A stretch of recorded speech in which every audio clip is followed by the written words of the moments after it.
That's right. This is Skirk's inner world. Think of it as the threshold between the soul and dreams. This isn't your first time here, but what you remember is probably a space covered in darkness. I only managed to illuminate a small portion for you back then. Actually, it's my first time talking to someone like this. I only managed to break free and bring you here because the injury weakened her power. I guess that's why I can speak again, too. Call it fate, if you want. I think that's the word they use in this world for lucky coincidences like this, right? Now, before I take you to her, I gotta ask. You're the first outside visitor to ever come here, so what's your impression of this place? Oh, you noticed. This river represents Skirk's strength. Strength accumulates over time. It is the summation of a person's lived experience. So this river is where all the fragments of Skirk's life should converge into a single stream of memories and emotions, flowing forward as one. But as you can see, this river has been severed numerous times. It's because Skirk doesn't like who she was in the past. And all she sees reflected in the river is a disgraceful shadow of who she was. She cuts through water and rock with the sword of reason, severs her connection with the past, and begins anew.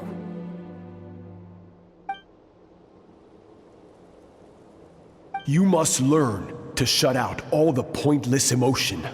Crush the self that makes you weak, and become master over your physical form.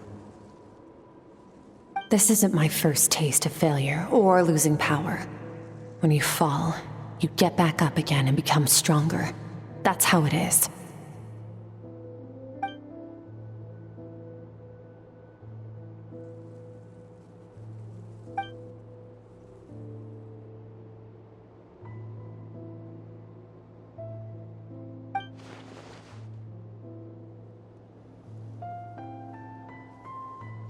The answer to one mystery invites another question, I see.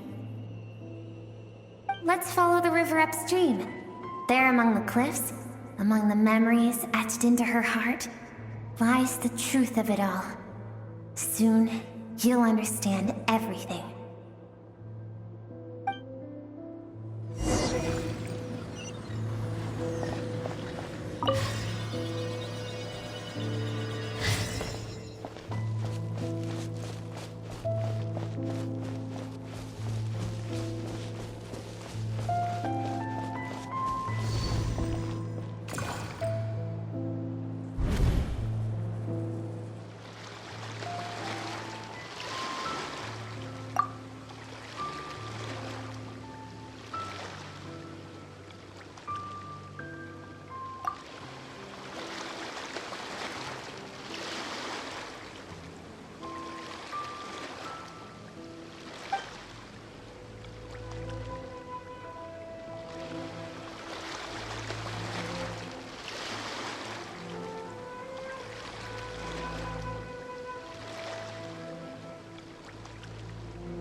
I've always thought that, even when falling leaves don't come from the same tree, they can still form bonds of kinship when they meet.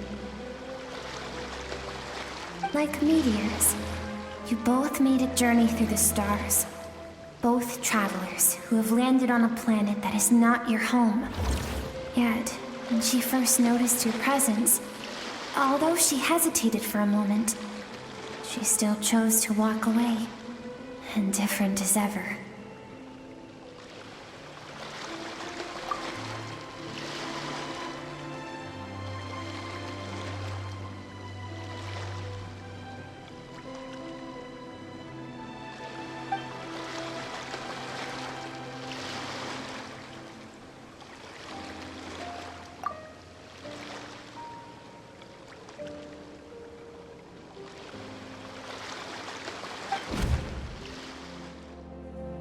seems like you've answered your own question. Skirk sees herself as a trespasser in this world. She's made a conscious choice to avoid altering its path. But the reason for that decision stems from events much earlier on in her life. Let's keep going. It's still a long way to the source of the river.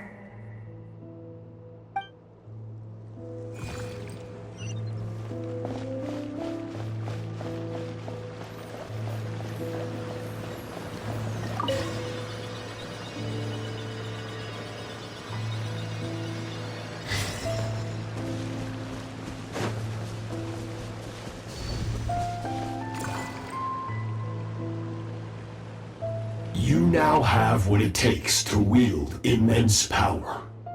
From this day forth, I shall teach you no more.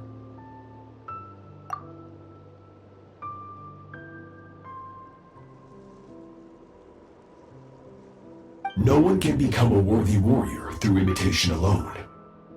I have given you fangs and claws. Now, you must learn to hunt. You wish me to travel the world beyond on my own, Master? Indeed. Make new friends. Embark on your own journey. And piece together a new future from the shattered remnants of your past. We will still have contact through the Abyss. But know this. One day, I will take the life you worked so hard to rebuild and reduce it to ashes. Just like the fire that haunts your mind.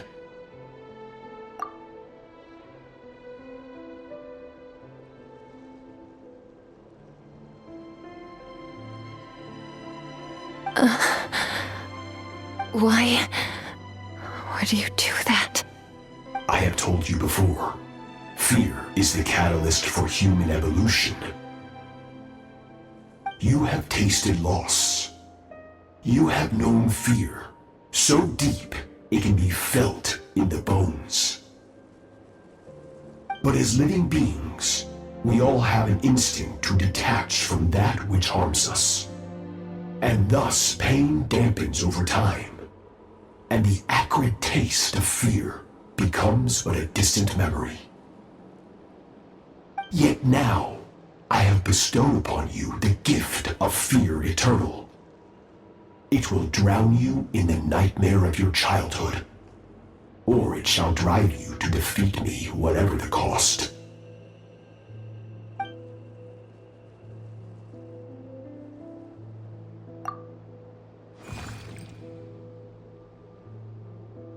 That is what Skirk's master, the foul Sertologi, looked like at one point in time.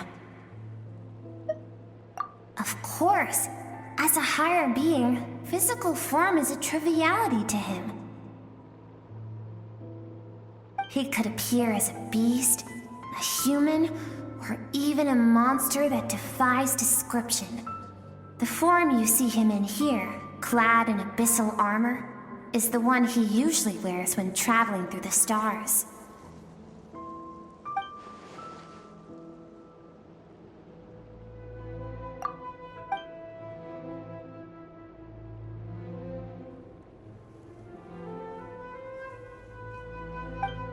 For certain reasons, I need to bridge the power gap between me and my master as quickly as possible.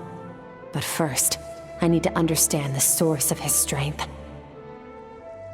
To do that, I need to follow in his footsteps, walk the path he once walked, and somewhere along the way, I'll find out how to defeat him. That is my sole focus and purpose.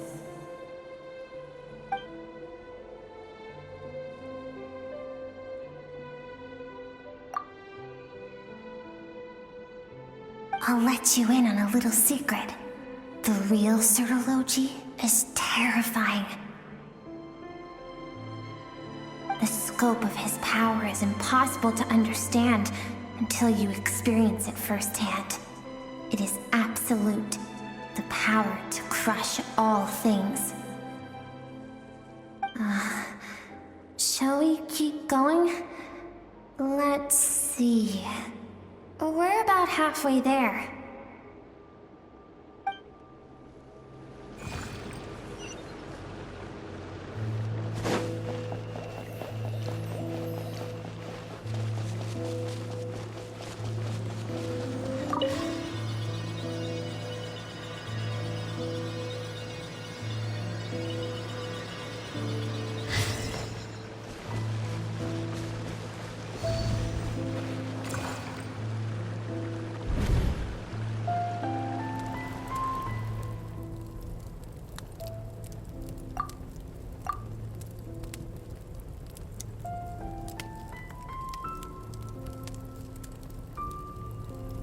We've made it quite a ways already. This is Skirk, when she first began training under Sertologi. I have set your broken wrist. Tomorrow, you're to train twice as hard. No tears this time. Good. Attempting to garner sympathy through tears is a habit of the weak. A pitiful, useless ploy. Can I ask a question, Master? Why did you save me? I keep thinking, maybe it would be better if I had died. I wouldn't be haunted by that fire all the time. I wouldn't have to go on like this. I saved you because I have a plan for you. It has been too long since I fought a battle that demanded my full strength, and I hunger for it. Every so-called genius and prodigy I have faced has crumbled like sand underfoot. Before me, even fate bends the knee. So, I will teach you everything I know, train you by whatever means necessary, in the hope that one day, you might surprise me. But I don't want to draw my sword against you, Master. What you want matters little.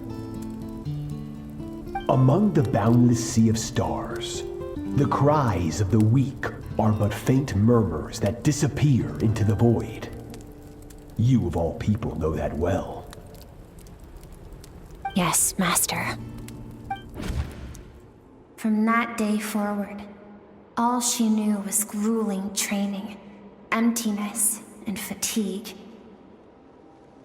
After some time, her talent bloomed, and she gained control over her emotions, like her master. How should I put it? It was not that human emotion disappeared from her heart, but that reason came to dictate all she was allowed to feel. I suppose it was at this point that she became the Skirk you know today.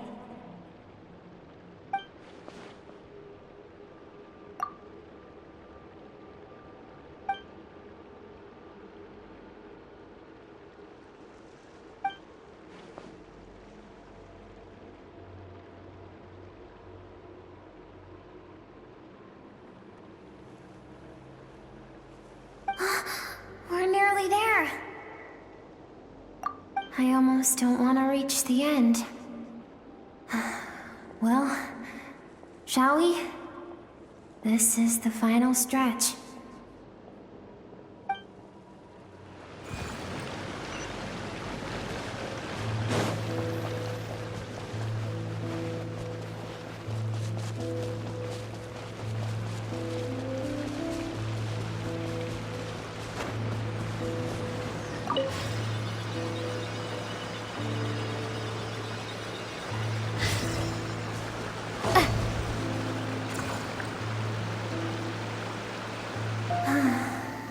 These are Skirk's happiest memories.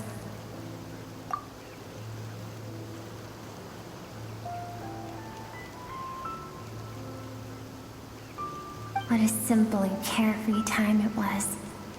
Wisps of clouds dotted the sky. The sun bathed everything in golden light. And when song filled the air, not even the shyest of flowers could resist swaying along. This is Skirk's homeland. She was so curious about everything as a child, always skipping school to go exploring instead. There was so much to discover. The treasures at the bottom of the sea, the secrets beyond the stars, and that merchant ship packed with adults wearing those strange clothes. Yes, the ship. That was the beginning of the end. It was a spaceship. When it arrived, the people that disembarked wore smiles on their faces and spoke of friendship. They claimed to be merchants from a neighboring planet, looking to establish trade. Skirk's parents, her relatives, her neighbors, everyone welcomed the newcomers with open arms and allowed them to explore the planet.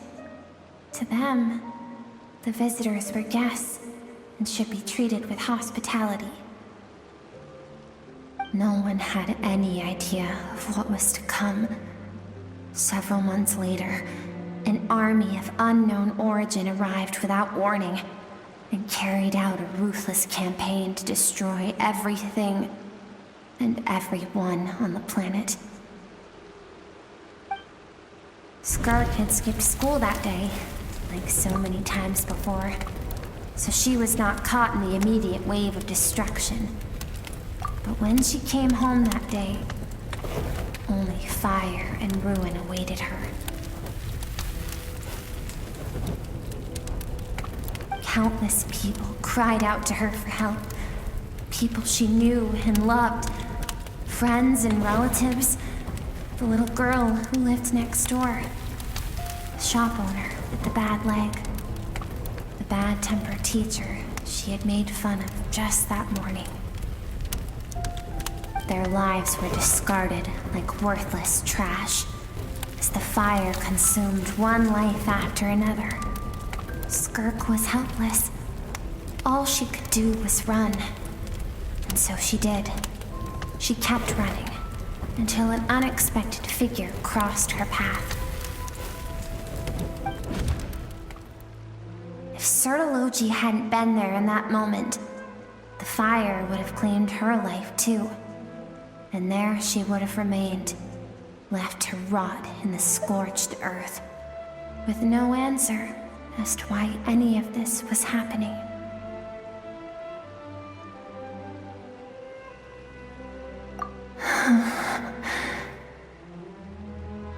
Because she and her people were seen as a threat. As the initial merchant ship explored the planet, they discovered that it hadn't always had the condition to support life. Yet there was evidence of human activity, even during the periods of extreme heat or cold in the past. Further research revealed that, over time, the people of this planet had evolved the ability to adapt to any type of environment or energy source. For that reason, the outsiders viewed them as a potential threat and decided to eliminate them before the threat could rear its head. And so, the army was called, and the so-called danger was wiped from the face of the planet. Senseless, isn't it? Deemed a threat because of a gift they didn't even know they had. Perhaps it was their own innocence and kindness that doomed them. But in the end, that was lost to the blaze as well. If those with power get to decide good and evil, then all you can trust in is the sword in your hand. And so, before death could claim her, she ran.